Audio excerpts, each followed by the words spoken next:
Welcome back to my channel. இன்னைக்கு இந்த வீடியோவில் கீதாஞ்சலி சாங் 35 பற்றி பார்க்க போகிறோம்.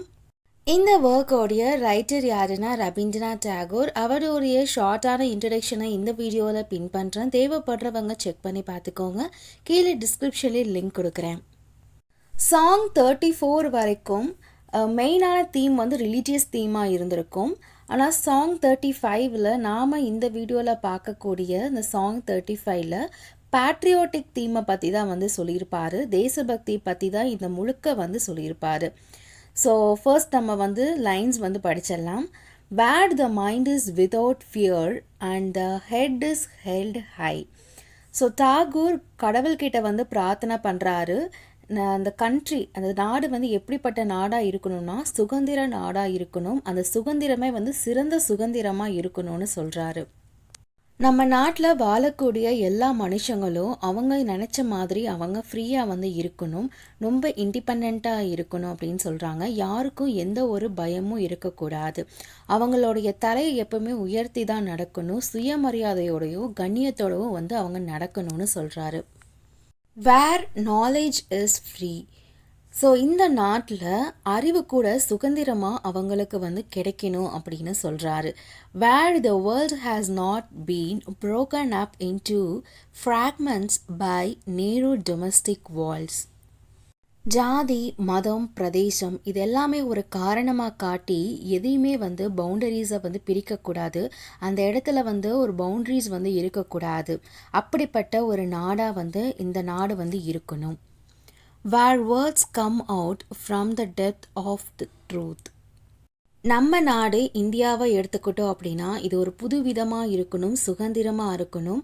அந்த இந்தியாவில் வாழக்கூடிய மக்கள் அவங்களுடைய நம்பிக்கையாக ஒன்று இருக்குது அப்படின்னா அவங்களுடைய அந்த உண்மை மட்டும்தான்.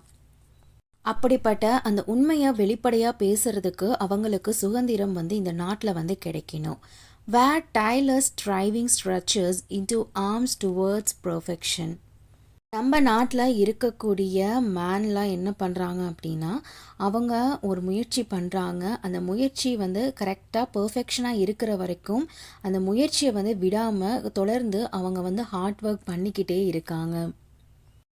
Where the clear stream of reason has not lost his way into the dirty desert stand of dead habit. இந்த நாட்டை பொறுத்த வரைக்கும் அந்த நாட்டில் வாழக்கூடிய மனுஷங்க இது சரி இது தப்புன்னு யாரும் அவங்கள வந்து ஃபோர்ஸ் பண்ணக்கூடாது. அப்படி அவங்க ஃபோர்ஸ் பண்ணாங்க அப்படின்னா பாலைவனத்தில் இருக்கக்கூடிய புதைக்கப்பட்ட பிணங்கள் வந்து எப்படி இருக்குமோ அந்த மாதிரி தான் இருக்கும்னு சொல்கிறாரு. Where the mind is led forward by the into ever widening thought and action. ஒருத்தர் நம்மளை கட்டாயப்படுத்துறதுனால நம்ம இவ்வளோ நாளாக கடைப்பிடிச்சிட்டு வந்த அந்த பழக்க வழக்கங்கள், அந்த ட்ரெடிஷன்ஸ், கஸ்டம்ஸ் எதுவுமே வந்து மாறாது அப்படின்னு சொல்கிறாரு. அதே சமயத்தில் நம்மளுடைய அந்த மனசு எப்போவுமே வந்து முன்னோக்கி தான் போகணும்னு சொல்கிறாரு. இந்த இடத்துல வந்து கடவுள் வந்து நம்மளை தூண்டு வராமா, சிறந்த சிந்தனைகள் வந்து நம்மக்கிட்ட இருக்கணும், சிறந்த செயல்கள் வந்து நம்ம செய்யணும். அது எல்லாமே தான் கடவுளுக்கு பக்கத்தில் நம்ம போகிறதுக்கான ஒரு வழி அப்படின்னு சொல்கிறாரு. இந்த செயல்கள் எல்லாமே வந்து தூண்டுறது யார் அப்படின்னா நம்மளை படைத்த கடவுள். Into that heaven of freedom, my father let my country awake. Finally, Tagore கடவுள்கிட்ட அவர் என்ன சொல்கிறார் அப்படின்னா என்னுடைய கண்ட்ரி இப்போ வரைக்கும் எப்படி இருக்குது அப்படின்னா ரொம்பவும் அறியாமையோடையே இருக்குது, அடிமைத்தனத்துக்கு கீழே இருக்குது, ரொம்ப வந்து இருண்ட இதில் தான் வந்து என்னுடைய நாடு வந்து இருக்குது. எனக்கு வந்து ஒரு கனவு இருக்குது. அது என்ன கனவு அப்படின்னா என்னுடைய நாடு சொர்க்கமாக வந்து மாறணும். அப்படி ஒரு கனவு வந்து எனக்கிட்ட இருக்குது. கடைசியாக டாகூர் கடவுள்கிட்ட பிரார்த்தனை பண்ணுறாரு. என்ன அப்படின்னா என்னுடைய அந்த நாடு வந்து சுதந்திர நாடாக இருக்கணும், ஒரு சொர்க்கம் மாதிரி வந்து மாறி இருக்கணும் அப்படின்னு வந்து பிரார்த்தனை பண்ணுறாரு. இதோட இந்த எக்ஸ்ப்ளனேஷன் முடியுது. That's it friends. Thank you for listening.